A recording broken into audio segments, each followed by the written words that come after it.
It was approximately 12:15 when I entered the Johnson County Community Health Clinic. I was there for an appointment I had set up a few weeks ago. Just a routine check.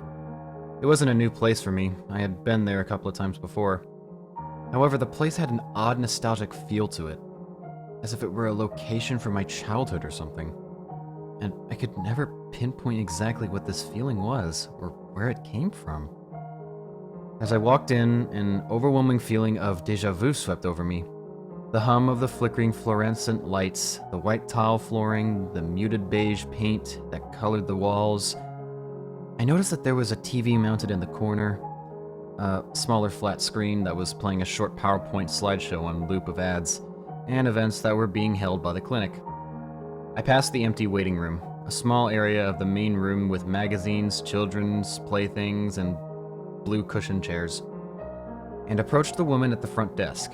She was sitting in her bluish-gray office chair, looking at a spreadsheet on the same Windows XP desktop they've had since 2008, and there was a sign-in sheet on the counter in front of me.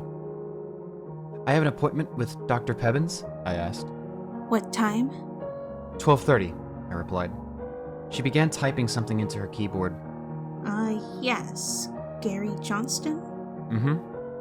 Yes, I'll tell the doctor. Please fill this out. She handed me a clipboard which held a simple fill-out form. I walked back to the waiting area, took a seat, and began to fill out the form. I was about halfway done with filling in my information when I slumped back in my chair. I hadn't gotten much sleep the night prior, and I was exhausted. As I slumped back, I noticed something very peculiar. My head never hit the wall. In fact, it felt like it went in. I got up, quite frightened, and looked at the wall. Nothing. Not a single hole or dent had been made in the wall by my head. So I reached to touch the wall, and my fingers went through it. I recoiled in shock. What the hell was that? I thought, as I reached to touch the wall again, only to find my fingers clipped through once more. Then, suddenly, I lost my balance, tripped, and fell directly through the wall. I fell face first onto some dirty tan carpeting. Upon getting back up, I realized that I was in a completely different room. Well, not really a room per se. More so a set of rooms, all of which connected by openings. The walls were covered in gross tan pattern wallpaper. There was also an overwhelming stench of moist carpet. I turned back around and tried to put my hand back through the wall. It wouldn't go through. Okay. What the fuck?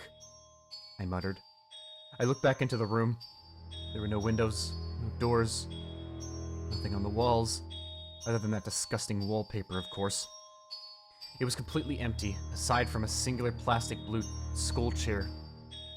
At this point, the only thing going through my mind was fear, and the repeating thought of, "I need to leave," on loop in my head. I started running through the rooms, desperately trying to find an exit, but to no avail. There was no exit.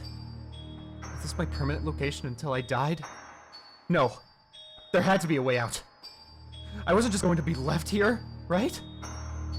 Eventually, someone would notice that I was gone. But nobody did. Then, in the distance, I heard footsteps. But not those of a human's. At least not a normal human. Alongside with the footsteps was a gurgling snarl, like that of an angry animal. I began to run. I ran as fast as I could from whatever the hell was approaching me.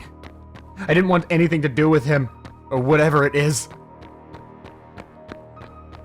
I ran for what seemed like forever.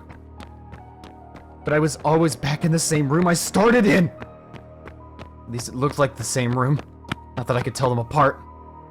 So I sat down, defeated. A feeling of dread filled my body as I started to cry. I was gonna die here. I'm still here. I haven't left. I've accepted my fate. I know I'm not gonna get out of here. I know that whatever was chasing me, it's gonna find me soon. Because if I heard it, it sure as hell heard me. In fact, I can actually hear its footsteps right now. I wonder who or what that is.